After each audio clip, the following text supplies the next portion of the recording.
Şimdi konut duası üzerinde isminden de anlaşılacağı üzere bir dua şeklidir.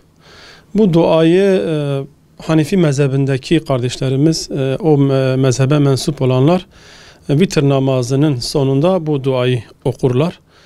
Şafii mezhebindeki kardeşlerimiz de ve diğer mezhepler de sabah namazının farzından sonra konut duasını okurlar. Bu Peygamber Efendimiz Aleyhisselatü Vesselam'ın hayatında da varit olmuş bir vakadır, bir ibadet şeklidir. Fakat Ebu Ubeyde'nin, Kassam'ın Tugaylarından onun komutanı olan Ebu Ubeyde'nin bu çağrısı daha çok bize Peygamber sallallahu aleyhi ve sellemin döneminde bir kabilenin gelip Resulullah Aleyhisselatü Vesselam'dan kendilerine dinlerini öğretmesi için ashabı talep etmesi, bir İslam davetçilerini talep etmesi ve bunun üzerine Allah Resulü Aleyhisselatü Vesselam onlara çoğu Suffe ehlinden olmak üzere 70'e yakın bir sahabe alimi onlara dinlerini öğretmesi için gönderiyor. Tabi bunlar yolda büyük bir ihanete maruz kalıyorlar ve bazı kabileler tarafından şehit ediliyorlar. O operasyondan yani o şehadet olayından kurtulan bir iki tane sahabi Medine'ye geri dönüyor. Allah Resulü Aleyhisselatü Vesselam'a olayı anlatınca Allah Resulü Aleyhisselatü Vesselam bu olaya çok üzülüyor ve hakikaten derinden üzülüyor ve bu şekilde aylarca, günlerce, belki haftalarca bu kabilelere beddua ediyor. Yani namazda, konutta, bu konut duasında bu zalimlere bedduada bulunuyor ki Allah Resulü Aleyhisselatü Vesselam hepimizin malumudur.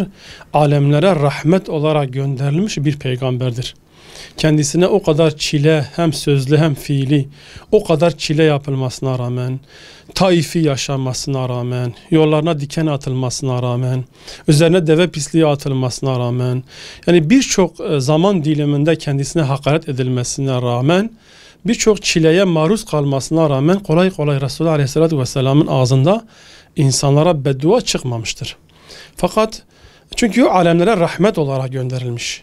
Fakat gel gör ki bu bir muane meselesi o kadar çok Resulullah Aleyhisselatü Vesselam özmüş ki günlerce, haftalarca bu kavimlere, bu olayı yapan kavimlere, kabilelere beddualar yağdırmıştır. Dolayısıyla bu olayın Hazreti Resulullah Aleyhisselatü Vesselam'ın hayatında cereyan etmesi bize de bugün işte Ebu Ubeyde gibi bir kardeşimizin, bir İslam kahramanının çağrısıyla bizler de bugün namazlarımızda bir yandan Gazze'deki Müslümanlara, onların El-Kassam Tugaylarına, İslam, Kudüs seriyelerine ve orada mücadele veren bütün kardeşlerin muvaffakiyeti için, muzafferiyeti için, zafere kavuşmaları için dua ederken bir yandan da ki aslında konudun bir amacı da budur.